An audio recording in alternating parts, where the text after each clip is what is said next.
Okay, let's unpack this. So today we have a really fascinating stack of sources.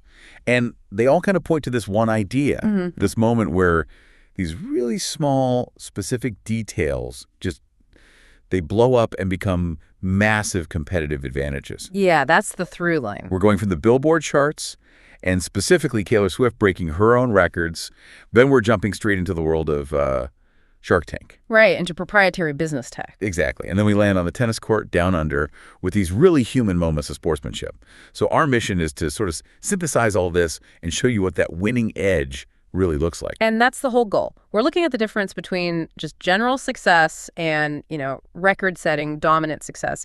The details we found aren't just trends. No, they're super specific. Super specific data points, yeah.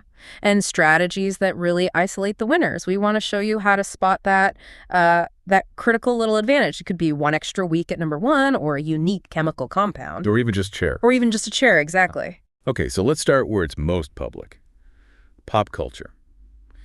Taylor Swift is she is the benchmark right now for commercial success.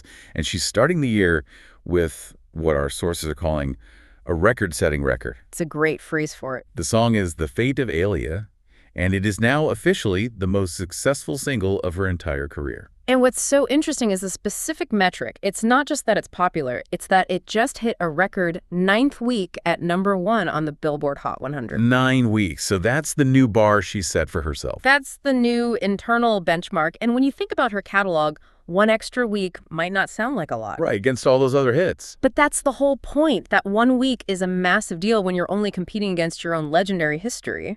It proves you're still growing. Still hitting new peaks. Absolutely. The 9-week run, it definitively tops her other huge hits. We're talking about Anti-Hero, which was, 8 weeks? 8 weeks, yeah, I remember that. So this just edged it out.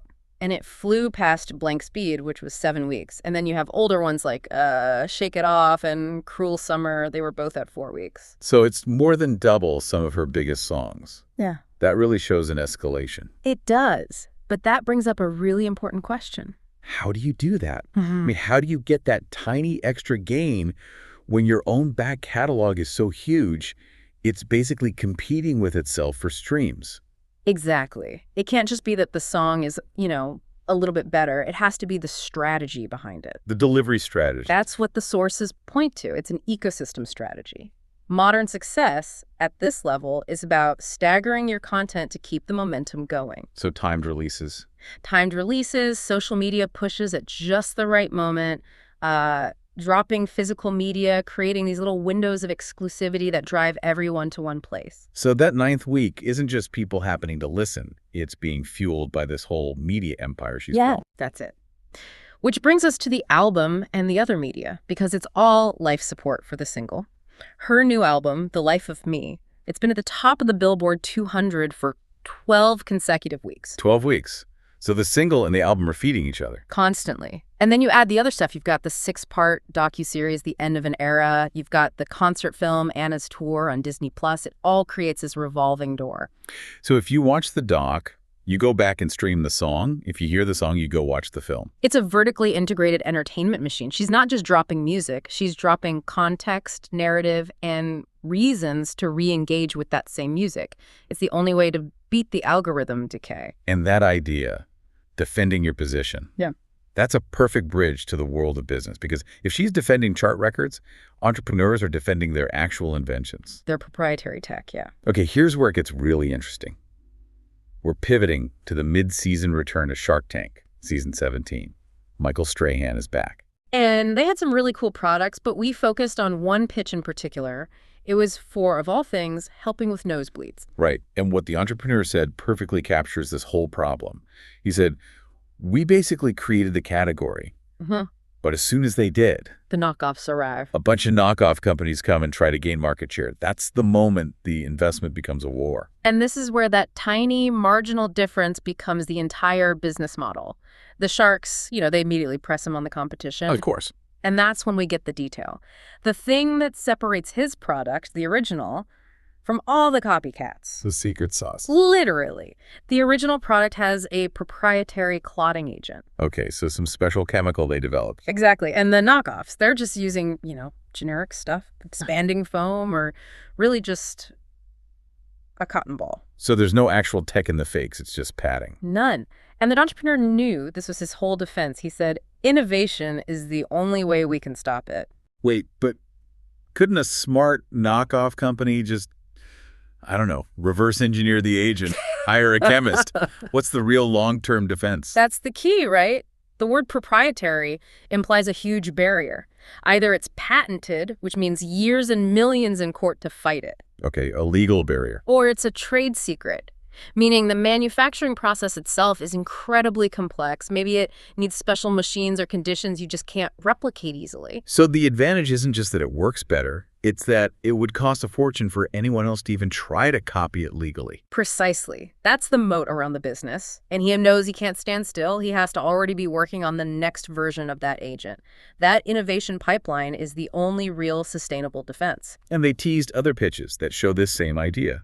Things like precision golf tees and even digital windows designed to improve your health. In every case, the value is in that one unique, defensible piece. Which is actually the perfect segue into sports, where the secret ingredient is often all about preparation and those unique interactions. It's a mental game. Yeah. Let's shift over to the world of tennis. The stars are all down in Melbourne for the Australian Open. First Grand Slam of the season. It starts next week. And these warm-up tournaments happening right now are so important. They're not about winning the trophy, are they? Not really. They're about stress testing your game, pushing your body against elite competition right before the main event. And we have two perfect examples of this. First up, the veteran comeback. We're talking about Venus Williams. She's in New Zealand at the ASB Classic. She got a wild card into the Aussie Open. Which is her first time playing there in 5 years. In 5 years. So she needs some high-level matches under her belt. And she gets drawn against Magda Linette, who is ranked 5th in the world. A really tough draw. A really tough draw. And she loses the match, 2-1. But she fought like crazy, and she managed to take a set off a top 5 player. And that's the real win here, isn't it? She's not just playing for an easy confidence boost. Exactly.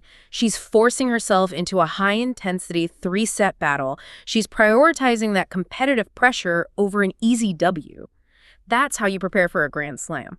The preparation is the victory there. So that's one side of it. Then on the other end of the spectrum, you have this incredible moment of sportsmanship. Oh, this was just great. American Riley Opelka. He's playing in the Brisbane International. And here's the detail that makes it so memorable. Opelka is, 6'11"? He's huge, 6'11".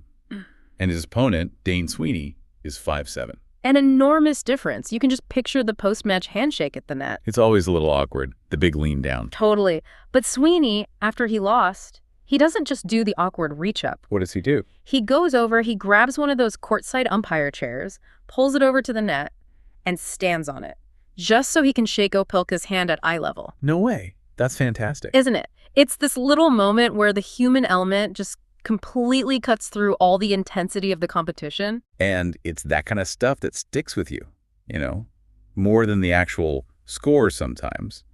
That little spontaneous act, it just shows so much character. A powerful reminder that, your performance is defined by metrics, but your character is defined by these small human moments. So what does this all mean? I think it means that success today, in any of these hyper-competitive fields, it's all defined by superior, quantifiable, and most importantly, defensible details. Being generally good isn't enough anymore. Not at the top. You need the strategy that gets you that 9th week, not just 8. You need that proprietary clotting agent that the knockoffs can't touch. And in sports, you need that high-level preparation, even if it's a loss, balanced with those, unforgettable human moments. And for you, the learner, the takeaway is to look past the surface. Don't just see a superstar's success, find the marginal advantage that's driving it. Don't just look at a company's sales. Find the unique thing they have that no one else can copy. That's where the real strategy is. That's where it is. Perfect summation. So we've established that in business, that innovation, that proprietary clotting agent, that's everything. It's the only real defense. So if you apply that same logic to the creative world, to music, what is the proprietary clotting agent that makes a star like Taylor Swift's success so durable and so difficult to copy? That's a great question to chew on. And maybe to bring it a little closer to home for you, what's that small, unique innovation that's protecting you or your work from just becoming another commodity? Think about that as you move through your week.